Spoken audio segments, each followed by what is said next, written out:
Assalamualaikum warahmatullahi wabarakatuh. Apa kabar kalian semua? Semoga sehat selalu dan diberikan lindungan oleh Tuhan Yang Maha Kuasa. Kita akan membahas mengenai jenis dan mitigasi bencana alam bagian pertama ya. Soalnya ada beberapa jenis bencana alam dan untuk kali ini kita hanya membahas 3 terlebih dahulu. Langsung saja kita bahas. Bencana alam terjadi karena ada tenaga dari dalam yang bisa disebut dengan tenaga endogen. Maksudnya tenaga dari dalam bumi ya, sedangkan yang dari luar bumi disebut dengan eksogen. Tenaga endogen yaitu tenaga dari dalam bumi yang disebabkan aktivitas tektonisme dan vulkanisme. Pengaruh tenaga endogen menyebabkan gempa, erupsi gunung api, dan tsunami. Contohnya peristiwa gempa di Palu pada tahun 2018. Sedangkan untuk tenaga eksogen merupakan tenaga yang berasal dari luar bumi. Misalnya terbentuknya batuan jamur atau mushroom rock. Contoh lain tenaga eksogen yaitu terjadi perubahan iklim, longsor, hujan, dan meningkatnya sinar matahari. Lalu, apa sajakah jenis dan mitigasi bencana alam? Jenis dan mitigasi bencana alam dapat kita uraikan bersama seperti berikut ini. Jenis mitigasi bencana alam bagian 1 ya, seperti yang saya katakan di awal, kita akan membahas 3 bencana alam terlebih dahulu. Bagaimana upaya kita dalam menghadapi ancaman suatu bencana? Sebelum mempelajari suatu ancaman, kita sebaiknya mengenali potensi bencana di lingkungan tempat tinggal kita, seperti halnya saat kita tinggal di Kalimantan ya. Kalimantan minim akan potensi bencana gempa, tetapi memiliki potensi yang cukup besar bila mengalami banjir bandang akibat pembalakan hutan secara liar. Selain itu, juga berpotensi terjadinya kebakaran hutan. Pengetahuan tentang potensi kebencanaan perlu ditingkatkan, sehingga kita mampu mengurangi risiko bencana. Contohnya, penggunaan masker saat terjadi kebakaran hutan di Kalimantan. Potensi gangguan pernapasan karena asap yang timbul dari pembakaran hutan ini dapat diminimalisasi karena adanya masker atau sesuatu tindakan yang lebih tepat. Menurut Undang-Undang Nomor 24 Tahun 2007 tentang penanggulangan bencana, menjelaskan bahwa bencana adalah peristiwa atau rangkaian peristiwa yang mengancam dan mengganggu penghidupan masyarakat yang disebabkan oleh faktor alam dan atau faktor non-alam seperti halnya faktor manusia. Bencana mengakibatkan timbulnya korban jiwa manusia, kerusakan lingkungan, kerugian harta benda, dan dampak psikologis bagi manusia. Adapun jenis-jenis bencana alam seperti berikut ini. Kita yang pertama akan membahas mengenai gempa. Gempa merupakan getaran yang terjadi akibat pelepasan energi dari dalam bumi secara tiba-tiba. Gempa dapat terjadi karena aktivitas tektonisme, yaitu pergerakan lempeng, ini ya, pergerakan lempeng, dan vulkanisme, merupakan aktivitas dari gunung api. Makin dekat dengan pusat gempa, getaran gempa makin kuat. Kekuatan getaran gempa diukur menggunakan alat dengan nama seismograf. Ini bentuknya ya. Nah, seismograf sendiri atau satuan dalam gempa diukur dengan momen magnitude atau bisa disingkat mm dan skala Richter atau SR. Ya, seringkali kalau kita mendengar berita gempa lebih familiar dengan skala Richter. Kekuatan guncangan gempa sangat dipengaruhi kedalaman pusat gempa. Makin dalam pusat gempa, makin rendah guncangannya. Begitu juga sebaliknya. Pusat gempa yang berada di permukaan bumi dan menyebar ke segala arah disebut dengan epicenter. Ya, epicenter. Sedangkan titik pusat gempa yang tepat berada di dalam pusat bumi disebut hypocenter. Kekuatan gempa di bawah 3 skala Richter tidak berpotensi terjadinya bencana atau barangkali lebih tepat tidak dapat dirasakan. Nah, tetapi masih bisa terekam oleh seismograf ya, meskipun itu getarannya kecil. Sedangkan gempa dengan kekuatan lebih dari 6 skala Richter dapat menyebabkan sebuah kerusakan. Dampak gempa dengan kekuatan 6 skala Richter seperti berikut ini.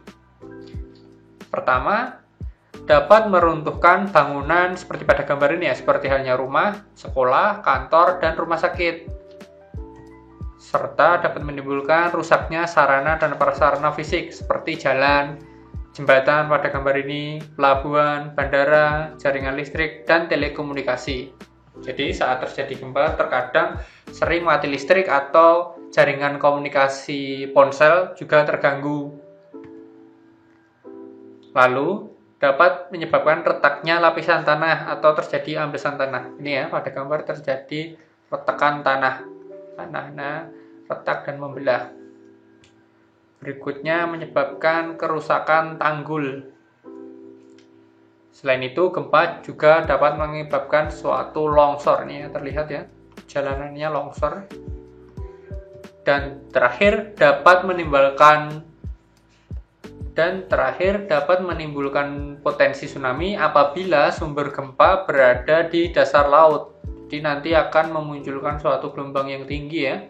Secara geografis, Indonesia berada di wilayah pertemuan 3 lempeng, yaitu lempeng Indo-Australia, ini lempeng Eurasia, dan lempeng Pasifik. Ketiga lempeng tersebut menyebabkan Indonesia sering terjadi gempa karena adanya pergeseran lempeng yang ini ya, saling berpapasan ini. Nah, di sepanjang selatan Jawa, barat Sumatera, bagian selatan Nusa Tenggara ini sering terjadi gempa. Dan seperti yang ada di garis merah ini. Tetapi Kalimantan merupakan wilayah yang jauh dari jangkauan lempeng tektonik. Oleh karena itu, resiko bencana gempanya sangat minim. Masyarakat berhak mendapatkan pedoman mitigasi bencana terpadu ketika berada dalam situasi darurat hingga pasca bencana. Mitigasi tersebut perlu dilakukan agar kerugian akibat bencana dapat diminimalisasi. Beberapa mitigasi bencana gempa sebagai berikut. Saat berada di dalam rumah atau kelas, hal yang harus kita lakukan adalah jangan panik dan memaksa berlari keluar ruangan. 2. Berlindung di bawah meja atau tempat tidur yang kokoh. 3. Lindungi kepala dengan bantal, tas, atau buku. 4. Menjauhi benda-benda yang mudah roboh seperti rak buku, lemari, dan jendela kaca. Berikutnya, bersikap waspada terhadap runtuhnya langit-langit dan benda-benda di dinding. Selain di dalam rumah, saat terjadi gempa di luar rumah, kita juga harus memperhatikan beberapa hal. Yang pertama, menjauhi bangunan tinggi, dinding, tebing yang terjal, tiang listrik, papan reklame, dan pohon tinggi yang berpotensi roboh. Kedua, berusaha mencapai daerah terbuka yang luas. Ketiga, menjauhi rak-rak dan jendela kaca. Selain di luar rumah, saat terjadi gempa atau di dalam gedung atau ruangan umum ya, kita juga harus memperhatikan hal-hal berikut ini. Pertama, jangan panik dan berlari keluar karena menyebabkan orang lain panik. Kedua, jangan menggunakan lift untuk keluar gedung, tetapi menggunakan tangga darurat. Ketiga, jauhi benda-benda yang mudah tergelincir seperti rak, lemari, dan jendela kaca. Dan terakhir, ikuti petunjuk dari pegawai atau satpam yang lebih berwenang ya, atau bisa mengarahkan kita. Selain itu, setelah terjadi gempa, kita diharapkan memberi pertolongan pada orang lain yang lebih membutuhkan, seperti halnya orang lanjut usia, ibu hamil, dan anak-anak. Serta evakuasi dengan pengawalan petugas yang lebih memiliki pengalaman dan pengetahuan. Setelah itu, kita harus mencari informasi yang benar dan akurat dari pihak berwenang mengenai gempa, apakah berpotensi terjadi gempa susulan atau gempa tersebut akan berpotensi tsunami atau tidak, seperti itu. Nah, berikutnya kita akan membahas mengenai tsunami. Tsunami berasal dari bahasa Jepang, dari kata su yang berarti pelabuhan dan nami berarti gelombang. Jadi secara umumnya tsunami dapat diartikan gelombang atau ombak pelabuhan. Kalau secara rincinya, tsunami diartikan sebagai gelombang yang didorong oleh pergerakan lapisan batuan, misalnya pengangkatan atau penurunan atau pergeseran lempeng dasar laut. Intinya aktivitas lempeng ya. Tsunami tidak hanya terjadi akibat letusan gunung api. Tsunami dapat terjadi karena gempa. Faktor lain penyebab tsunami yaitu adanya longsoran tanah, baik di daratan maupun di dasar laut. Yang kalau di daratan ya arahannya longsorannya mengarah ke lautan ya tetap ya. Tsunami yang disebabkan oleh aktivitas vulkanik yaitu letusan gunung api bawah laut. Tsunami dapat merusak kawasan pantai. Saat terjadi tsunami, gelombang menjadi lebih besar saat tiba di daratan dan mencapai area pantai. Kecepatan gelombang laut bisa mencapai ratusan kilometer per jam. Dan selain itu, tingginya atau tinggi gelombang bisa mencapai puluhan meter yang disebabkan karena penumpukan massa air. Tsunami terjadi diawali dengan tanda-tanda alam. Tanda-tanda alam sebelum terjadinya tsunami antara lain gempa kuat di dasar laut, air laut mendadak surut. Meskipun tsunami dapat terjadi tanpa air laut surut terlebih dahulu ya, jadi ini bukan patokan pasti. Berikutnya, terdengar suara deru seperti suara pesawat atau kereta. Juga terjadi angin yang kuat berembus dari laut ke pantai. Kemudian tercium bau amis yang lumayan kuat. Dan terakhir, banyak ikan terdampar di tepi laut. Lalu setelah itu apa yang kita lakukan jika berada di daerah pantai kemudian terjadi gempa? Gempa dengan kekuatan besar di daerah pantai berpotensi tsunami. Jika kita mengalaminya, tindakan yang dapat dilakukan sebagai berikut. Pertama, jika pantai surut secara tiba-tiba, segera lari menuju tempat yang lebih tinggi seperti perbukitan dan bangunan tinggi. Kalau bangunan tinggi di sekitar pantai dimungkinkan ya hotel yang berbintang ya biasanya ya. Kemudian jika berada di perahu atau kapal di tengah laut serta mendengar berita dari pantai telah terjadi tsunami, jangan mendekat ke pantai. Arahkan kapal ke tengah laut. Jadi kalau kita ingin ke pelabuhan atau ke daratan, lebih baik kita menunggu dulu atau memilih menuju ke tengah laut ya, yang relatif lebih aman. Jika gelombang laut telah datang dan surut kembali, jangan segera turun ke daerah yang rendah. Biasanya gelombang berikutnya akan menerjang. Tsunami dapat terjadi secara tiba-tiba. Oleh karena itu, kita sebaiknya siap siaga terhadap bencana tsunami. Nah, itu tadi mitigasi terhadap bencana tsunami. Berikutnya ada erupsi gunung api. Mengapa wilayah Indonesia terdapat banyak gunung api? Gunung api berderet dari Sumatera hingga Papua. Secara geologis, Indonesia terletak pada jalur pegunungan muda yaitu Sirkum Mediterania dan Sirkum Pasifik. Oleh karena itu, Indonesia memiliki banyak gunung api aktif yang membentang ini ya, dari Sumatera hingga Papua ini. Kondisi ini menyebabkan rawan bencana erupsi gunung api. Pada Desember 2018 terjadi erupsi gunung api Anak Krakatau. Lokasinya daerah sini ya, di antara Sumatera dan Pulau Jawa, yang menyebabkan tsunami di Tanjung Lesung, Banten, dan sekitar Lampung. Lalu bagaimana terjadinya erupsi? Di dalam lapisan bumi terdapat magma berupa cairan panas yang meletup-letup. Ya ini ya, ini magma warna oranye ini. Tekanan akibat panas pada magma sangat tinggi. Akibatnya magma bergerak ke permukaan ya, melalui celah-celah di gunung api. Akibatnya magma bergerak ke permukaan bumi, kemudian keluar menjadi peristiwa erupsi. Material gunung api dapat menyuburkan tanah sehingga dimanfaatkan wudhu untuk bercocok tanam. Ya, seringkali memang di sekitar lereng gunung ya, dengan adanya aktivitas erupsi memang merupakan sebuah bencana. Tetapi setelah itu, erupsi juga membawa berkah pada warga sekitar yang dapat menyuburkan tanah sehingga dapat ditanami berbagai macam tanaman seperti halnya sayurannya. Saat terjadi erupsi gunung api, kita perlu bertindak cepat dengan mengevakuasi penduduk menjauhi pusat erupsi. Mitigasi bencana erupsi gunung api seperti berikut ini.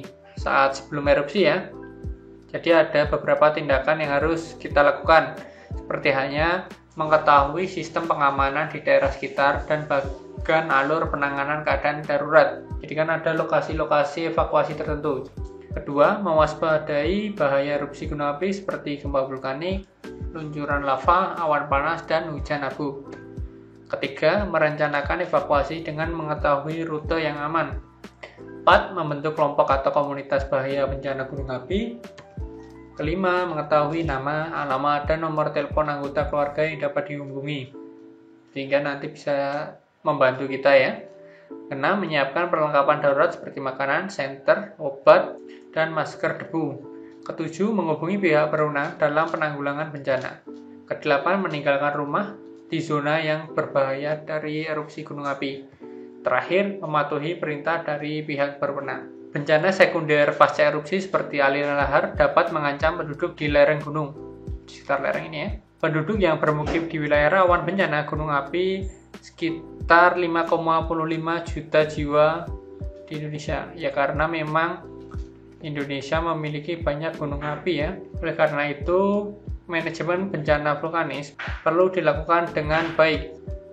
Lalu, apa yang kita lakukan saat erupsi? Tindakan yang perlu dilakukan saat erupsi adalah yang pertama, mengenakan kacamata dan masker apabila terjadi hujan abu. 2. Mengikuti perintah pengungsian dari pihak berwenang. Dan ketiga, menghindari berjalan searah angin dan sungai-sungai yang berhulu di puncak gunung. Nah, itu tadi 3 pembahasan mengenai mitigasi dan bencana alam di Indonesia. Pada bagian kedua, kita akan membahas beberapa lagi mitigasi dan bencana alam ya. Nah, untuk pada kesempatan kali ini, kita cukupi sekian dulu untuk pembelajarannya. Terima kasih atas perhatiannya. Mohon maaf apabila ada kesalahan kata. Assalamualaikum warahmatullahi wabarakatuh.